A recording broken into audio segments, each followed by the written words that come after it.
Fort d'une expérience bientôt centenaire, la société Normand a toujours su s'adapter aux divers bouleversements qui ont eu lieu dans le monde de l'image et du son. Aujourd'hui, l'entreprise nordiste est en pointe dans la vente de produits pour la réception de la télévision numérique terrestre. Présente dans la grande distribution et dans les réseaux traditionnels, elle est attentive à la modernisation de la plateforme de la TNT. Sur ce sujet, Éric Normand, son PDG, a bien voulu répondre à nos questions.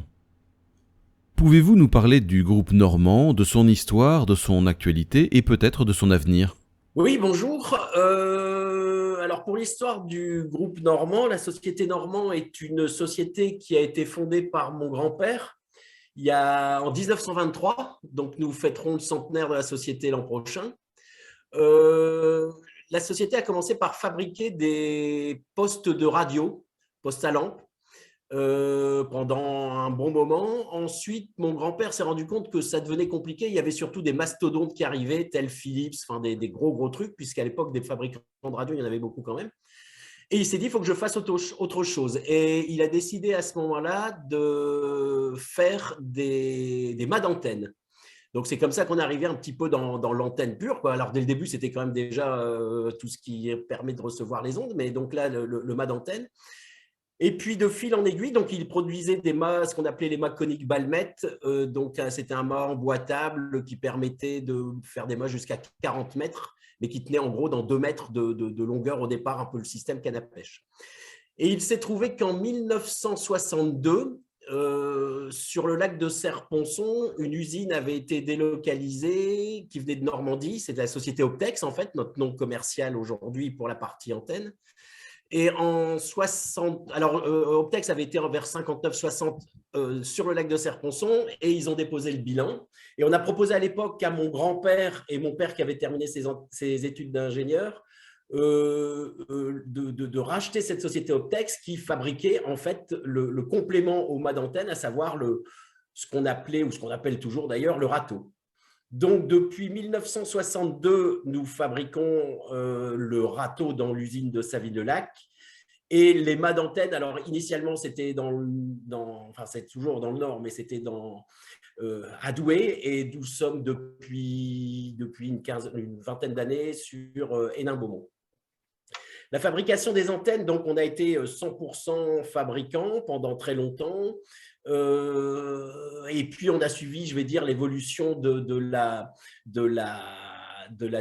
diffusion de la télévision. Donc à savoir, dans un premier temps, enfin moi j'étais à peine né, mais c'est à savoir, il n'y avait qu'une chaîne de télévision, après deux, une troisième, et puis est arrivée la couleur. Ensuite, les grandes étapes, on va dire, ça a été l'arrivée des nouvelles chaînes, à savoir Canal+ dans un premier temps, qui a donné un premier boom dans les années 83-84, je pense.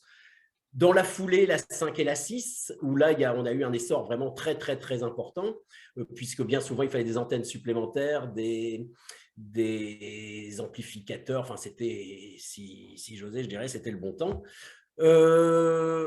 Parallèlement à ça, dans les années, alors je ne saurais plus le dire exactement, mais 86, 7, enfin, en tout cas pour nous, l'avènement aussi quand même du satellite, où là, de la même manière, on s'est impliqué dedans et on a fabriqué nous-mêmes nos paraboles.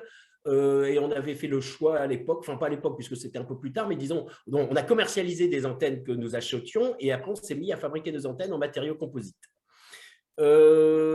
Ceci nous amène dans les années… Alors ça, on a toujours continué. En 1991, malheureusement, mon père est décédé jeune et je donc me suis retrouvé à diriger la société. Donc là, de la même manière, après, on a suivi les différentes évolutions. Les évolutions étant, après, par la suite, Canal+ et CanalSat surtout, donc un bon développement du satellite.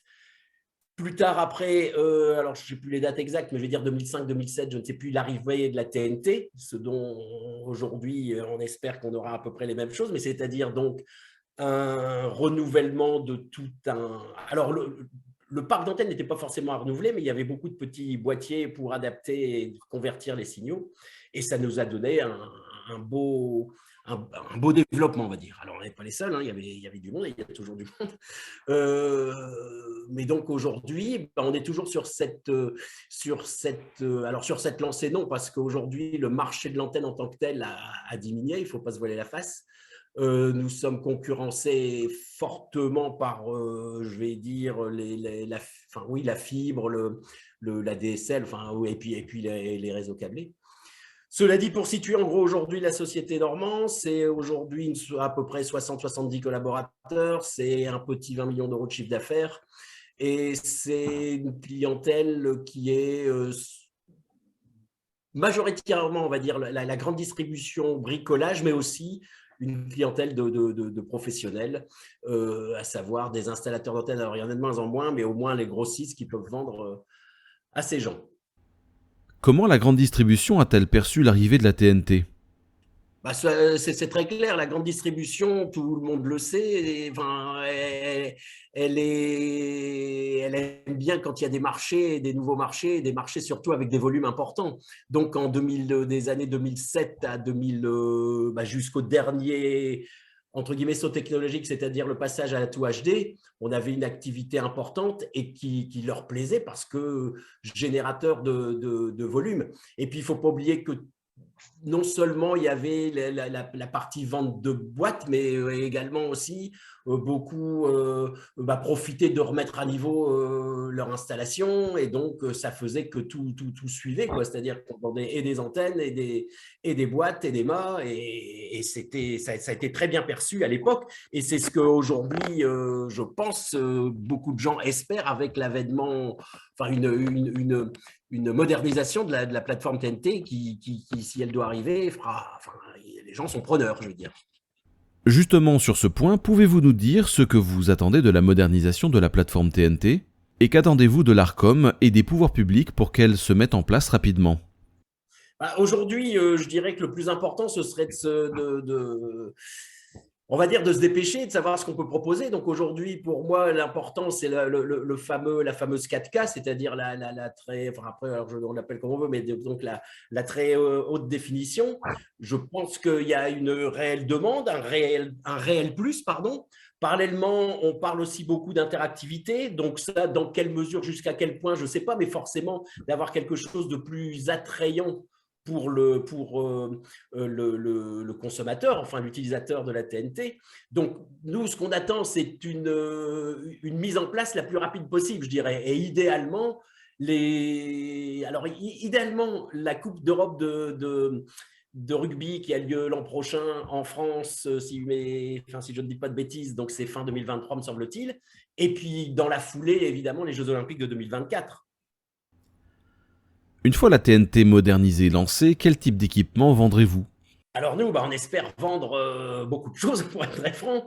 A priori, alors tout dépend de comment les gens reçoivent. Enfin, lorsqu'ils reçoivent avec une antenne, a priori, à un moment donné, le format du téléviseur 4K aujourd'hui, il y en a beaucoup déjà de présents.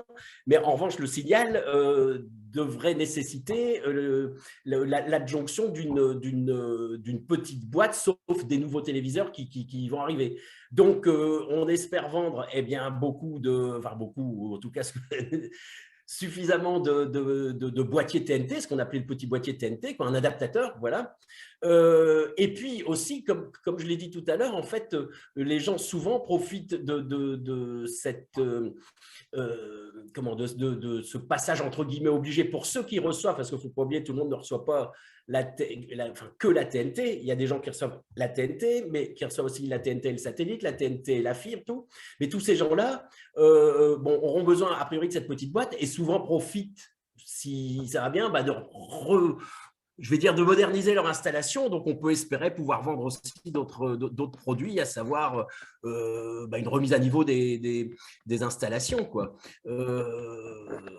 Et ça, ça peut présager, je pense, quelque chose d'intéressant. Après, il y a une chose aussi qu'il ne faut pas oublier, je me permets de le dire, c'est que la TNT telle qu'elle est aujourd'hui, c'est le seul moyen de recevoir la télévision de manière complètement gratuite. Et c'est quand même la moins chère des solutions. Donc, il y a quand même un engouement, même si clairement, la concurrence du câble, de la fibre, on l'appelle comme on veut, ou de l'IP, est là. Mais il ne faut pas oublier que là, il faut un abonnement, alors que pour la TNT, c'est complètement gratuit. Combien de temps vous faut-il pour mettre à disposition du marché des adaptateurs compatibles UHD ? Très franchement, ça va très vite. Aujourd'hui, il faut savoir qu'on a été alors pas dans, aussi dans les précurseurs, enfin, on a fait tout ce cheminement, on l'a fait en 2007. Et si on se souvient, à l'époque, on ne savait pas juste avant si ce serait du MPEG 2, MPEG 4. Ça s'est décidé au dernier moment et ça s'est lancé. Ben là, je dirais de la même manière, on a aujourd'hui les adresses très clairement à 99%. Je pense que ces produits viendront vraisemblablement de pays un peu plus lointains, mais qui aujourd'hui sont prêts techniquement à faire.